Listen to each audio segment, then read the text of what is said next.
Welcome to The Layered Tribe, where we're unmasking blend reality.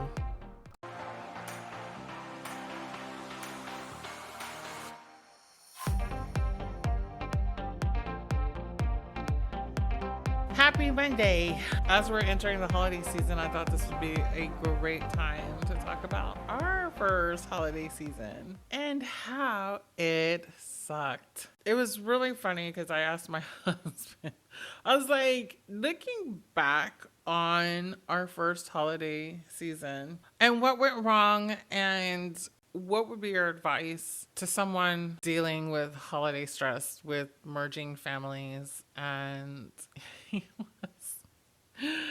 he was like, my advice is just try to make it through the day. And I was like, seriously? That's your advice? Like, come on, that's not advice. But to kind of just like level set, we got married in June. My husband lived in basically a bachelor pad, and he had a little table like this, and it was just like this little, an elevated version of a card. And I told him when we got married, I'm like, dude, there's only 4 people that can sit here. And I was like, you have 5 kids. Like, why would you have such a small table? Because even when your kids come over, that's 6 people at this 4-card table thing. Like, he was like, oh, we all fit. We just cramming together. I'm like, okay, fine. I was like, except for now you're looking at 8. I was like, and they're all older. So then if they're dating, I was like, you're easily looking at 13, 14 people when you're talking about significant others. And then you're like layer in grandchildren, you're at 20 people. I'm like, basically we're gonna need a dining room table for 40 people. And he was like, you're crazy. And I'm like, but I'm not. And that's just everybody having a significant other and a couple of kids. So yeah, we're gonna need a large table. So we get married.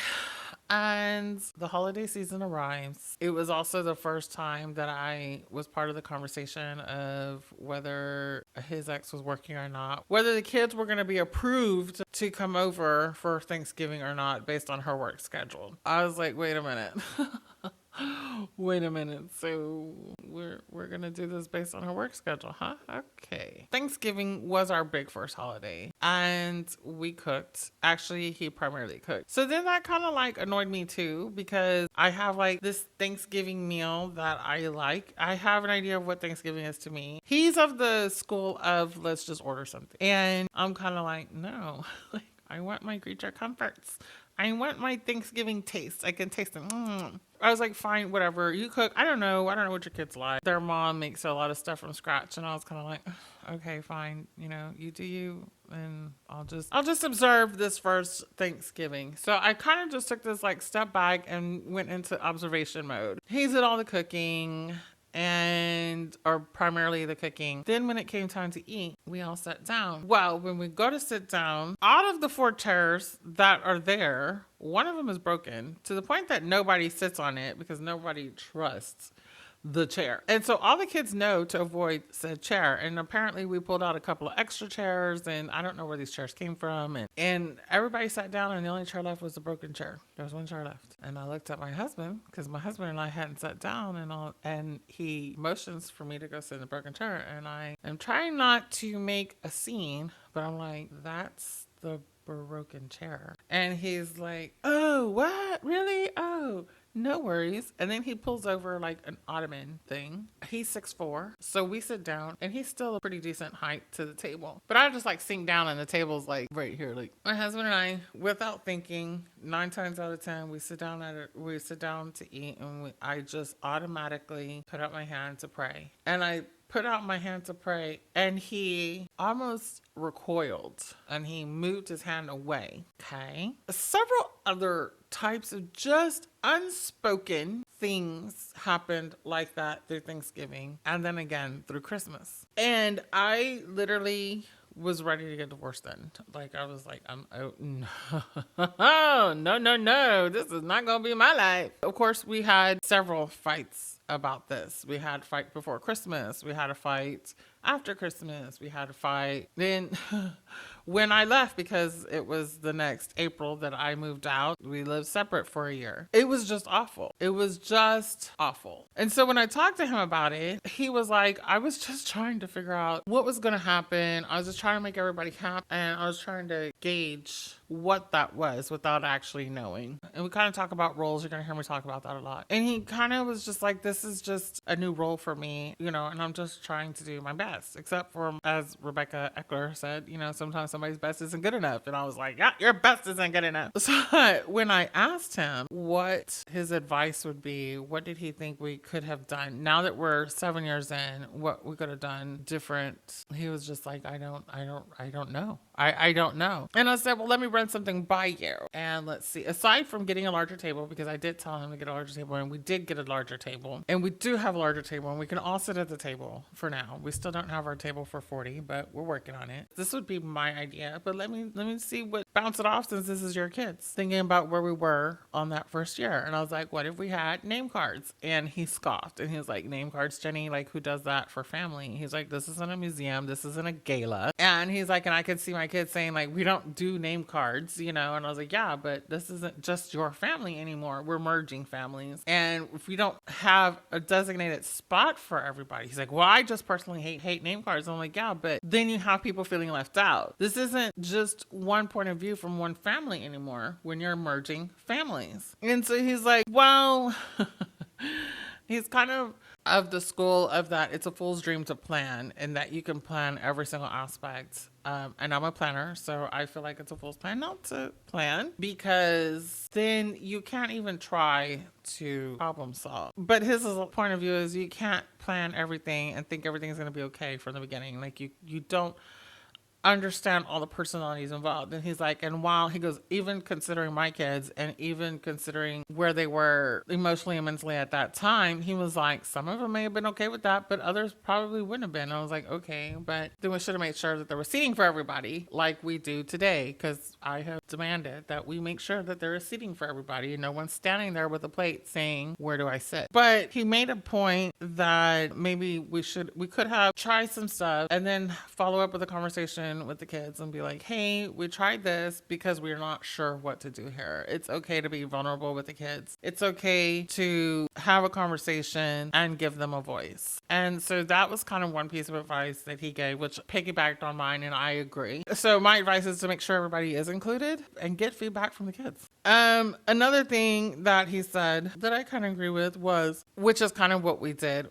and I guess it's kind of his the way he perceives things, because it's his advice, was to see what went wrong and then make adjustments so that the mistake isn't made again, which I agree, which we have on things that we could clearly identify. There are some things that we couldn't clearly identify, but this one we could. Lastly, he did make the point that some kids are just going to be mad. They're going to be mad regardless of what you do. And then sometimes they'll have a parent behind them in their ear, also, adding fuel to the fire of negativity about the whole situation, the new relationship, the new marriage, or what have you. So understanding you're doing as much as you can do, sometimes there will still be unhappy children in the process. But we did survive our first Thanksgiving and our first Christmas. I won't say we've hit a comfortable stride, but I can see how every year, layer by layer, slowly, very slowly, we're moving towards a comfortable stride and a stronger tribe. I also just want to remind you before I sign off today that we do have a website with resources that I want to share with you. We do have a couple worksheets on there. We have other activities. So visit our website, layertribe.com. Ciao, bye.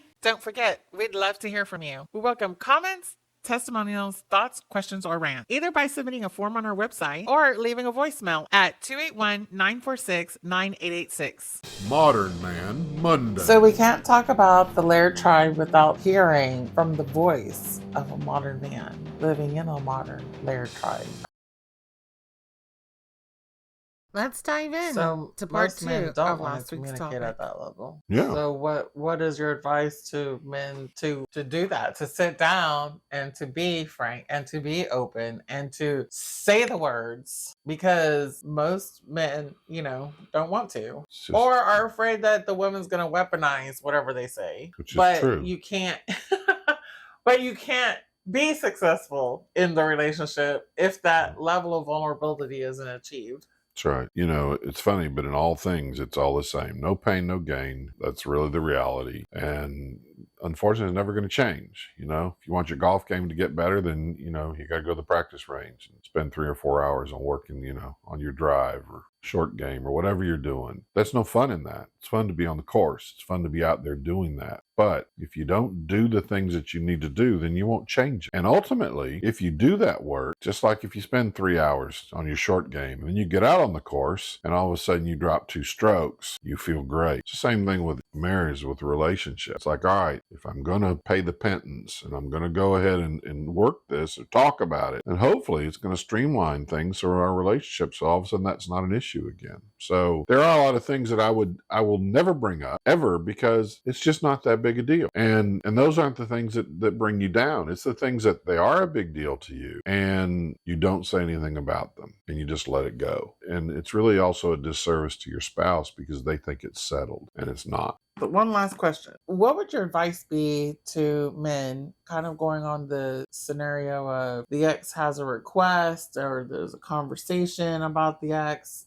or they need some money and then sharing that with your current partner / spouse? I feel like, first of all, you don't have minors at home, so it's minimal. But whenever you do talk to your ex, you usually tell me. But I do know several situations that that's not the case. They kind of default to, I don't want to deal with it right now, or I'm going to do what I want to do with my ex, and then I'll just inform you later, which, to your point, that's not helping you win any wars. Right. So what would your advice be to men in this situation? Because I think it's kind of like a heavy situation to be in. It is, because there's a couple of issues here. One is, what is the issue right at the time? Is there a time where we can really discuss it? Or, hey, Melissa needs $25 for whatever. Tomorrow she's going to be she's got to go to a class trip or whatever. She needs $25. There's no man that's going to say, well, let me talk to my current wife and see what she says, right? So it's not going to happen. So, I guess there just has to be kind of an understanding of what is the amount? Let's agree that if it's $100 or less and I need to do it, I'm going to do it. If it's more than that, then we'll talk about it and we can discuss it. But also, sometimes there's not a choice. It's like whether you legally have to do it or whether it just makes sense that you do it or somebody's depending on it. And the other thing is, we also need to search ourselves and say, how do I respond to these things? If I respond every time like somebody gave me a sip of vinegar, then it does go to the point, it's like, well, I know is it going to matter? It goes back to it's easier to ask forgiveness than it is permission. So everybody's got to kind of look at what their role in this is. Because ultimately when they got married, everybody knew that they had kids. Everybody knew that there would be some responsibility for that. And, I hear the age-old deal, well, you gave her child support. Okay, true. But no matter how much child support you pay, usually it's not the full ride. Nobody's going to live off of the child support that most people pay. And it usually maybe not even comes close to covering whatever the kid does, needs, whatever. It's still your kid, and it's still somebody that you want to see do well. You want to see them, And so sometimes it's, the expectation that everything is going to be discussed, when it's like, well, we know where we are. We know that we have kids, but the communication needs to be there. But again, if every single time that it's brought up, it's just going to be an ugly deal, then you can expect that nobody is going to want to deal with that. Flip it around. Is that how you would want? If every time you approach something, it's going to be sad sack and sorry face, how many times do you want to go down that? So I think it's better off because there's going to always be class projects. There's always going to be some after school deal. There's always going to be some activity where it's not going to be the, the norm. And when it comes to child support is just child support. Nothing you can do about it. I mean, if the judge decides to raise it, what can you do? I mean, so are you going to penalize because they have to do something that they're legally have to do? I think it is like, and I do agree with you. I think there's just some ownership of like, again, in your dating world, it doesn't hit home. Right. Like it does once you're actually like living in it. And it's like you're struggling to make ends meet in this household. And then it's like, oh, well, let's send money over there. And it's kind of like, wait a minute. I think if we were all millionaires, then it wouldn't matter. Oh, still would matter. But then that's not when it matters. No. It matters when everybody's pinching pennies. And a lot of times the communication, I think the communication is what's missing, because it's a bitter pill to swallow. Yeah. I think, because again, it's something that you don't truly grasp, that if you have $100 and that's all you have, and all of a sudden the other household needs 25, that 25 is going to leave. Now you only have 75, and that's not benefiting you at all, or your household at all. But I think it's just the handling of the communication. Yeah, because I also think that sometimes the attitude is, well, wow, we could really use that money in our household. And it's like transmission goes out and it costs you $5,000. Well, if you sit there and say, wow, what could I have done with $5,000 instead of this? You will go crazy over it. Because even though, yes, it would have gone here, could have gone there, but ultimately the money's going to have to be spent 99% of the time. And so it's not like it's money that maybe you didn't know you were going to have to spend or whatever, but it's money that was going to have to be spent. The biggest thing when it comes to ex-wives or ex-husbands, I'm sure is the same way, but your kids care for two people more than anybody else in their life, and usually that's their parents. And so if you care for your kid, then you don't want to upset them about the other person that they care most about as well. So it's like, that's the fine line that everybody's trying to balance. And it's not necessarily giving favor to an ex. A lot of times it's just trying to make sure that, your kids still feel comfortable in your relationship with them. And part of that has to be that they're still comfortable with everything that goes on, So there's no easy deal here. There's not. And as you said, it's different for us because we didn't have kids I didn't have kids in elementary school and all of that. That's because I wouldn't even date anybody. Yeah. I knew that there comes complexities. Right. But that's not help. But there's people out there, and probably the majority of people, that's more the case than not. Right. And that's not to say that when you have adult children that still doesn't happen, because there's still money going out to adult children. There is. Always. So it's always, because again, it's always parents and kids. Mm-hmm. And kids always feel like, that they have a buffer, which they should feel with their parents. That if all else fails, I still have my parents. So what is your final advice on men dealing with juggling the expectations from an ex and by your children, and the expectations of a new relationship? Good luck. Good luck, yeah, Chuck. but it is. I mean, it is. Ultimately, it is communication. Ultimately, it is setting some kind of limits, I guess, that, whether it's with your spouse or not, but even in your own sense of saying, all right, this really would upset her if she found out that I spent $500 for something that for my kid that I didn't necessarily that I shouldn't have spent, or I should have at least discussed it. There's some of those things that will always be there. So even if you don't feel like you can communicate it or something, there's still be limits in your own mind that say, that wouldn't be acceptable. I wouldn't like it either. So it always comes, that golden rule sometimes of treating others the way you want to be treated goes a long ways. And it goes a long ways with things like this. So if you wouldn't want it to happen to you, then make sure you don't let it happen to your spouse. Contact us with questions or comments for Scott, or send us a text or voice message at 281-946-9886. Modern Man Monday. This is Jenny, and I wish you strength, grace, and wisdom as you continue this tricky journey with your modern lair tribe. Bye.